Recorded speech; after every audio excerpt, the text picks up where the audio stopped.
Halo teman-teman semuanya, warga Sudut Sipil, kembali lagi di dalam channel Sudut Sipil, channel yang membahas serba-serbi ilmu proyek konstruksi dan teknik sipil serta yang lainnya.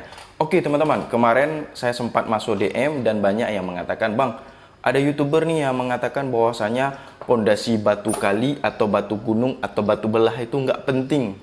Gimana nih Bang?" Oke.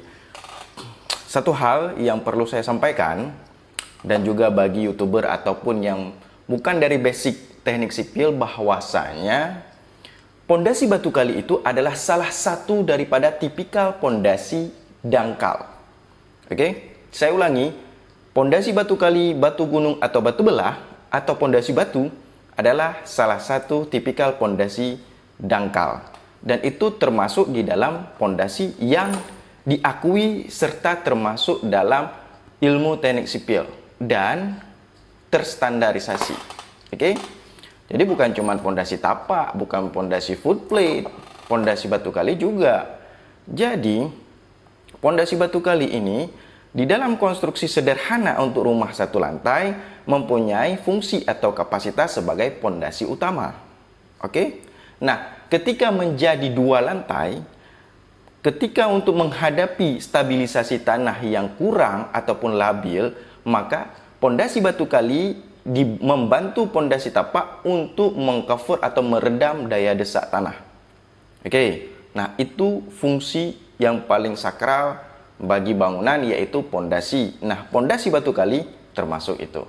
Oke, ada yang mengatakan bahwasanya, saya juga sejenak melihat video cuplikannya, jangan bodoh bahwasanya pondasi batu kali itu nggak guna.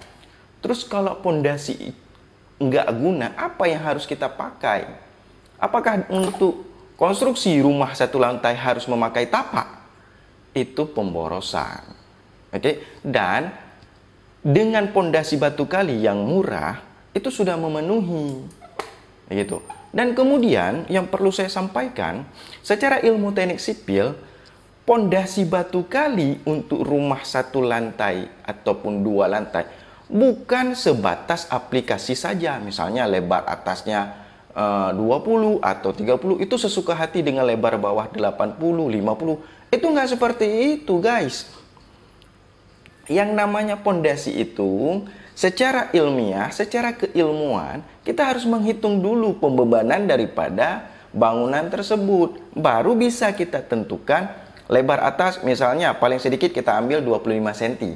Itu lebar atas. Kemudian tingginya juga begitu. Kemudian lebar bawah yang paling berpengaruh, karena lebar bawah lah yang mendistribusikan beban keseluruhan ke dalam tanah. Jadi lebar bawah bisa jadi 50, bisa jadi 70, bisa jadi 80 cm. Dari lebar atas misalnya 30 atau 25 cm. Jadi begitu, enggak langsung, oh itu lebar atasnya 20, lebar bawahnya 50. Enggak seperti itu harusnya. Nah, jadi kita cobalah berbicara secara keilmuan dan lingkup daripada bidang jurusannya. Jadi kalau orang lain mengomentari bahwasanya ini nggak boleh, ini nggak guna, ini boros, ya kita harus lihat juga background dia siapa, gitu. Terus katanya lagi bahwasanya kekuatan terbesar bangunan ini, saya sempat ketawa juga. Kekuatan terbesar bangunan itu terletak pada tiang ataupun kolom. Wah, ini sesat ini. Bosku, walaupun tiang segede intercooler, segede mobil truk Fuso itu, kalau pondasi tidak memenuhi, itu amblas, itu ambruk. Begitu. Kenapa? Karena pondasilah dasar daripada seluruh beban bangunan diterima kemudian disalurkan kembali kepada tanah. Gitu. Kalau pondasinya tidak memenuhi, selesai. Makanya dalam rekayasa atau merencanakan tipikal bentuk pondasi yang ideal pada suatu bangunan, itu tidak hanya menggunakan ilmu beton bertulang. Makanya di dalam rekayasa pondasi harus ada ilmu mekanika tanah, harus ada ilmu tes sondir lagi. Jadi nggak segampang, seenak hati kita menentukan, oh itu pondasi borpel, oh itu pondasi batu, oh itu pondasi footplate. Enggak, harus ada hitung struktur dulu.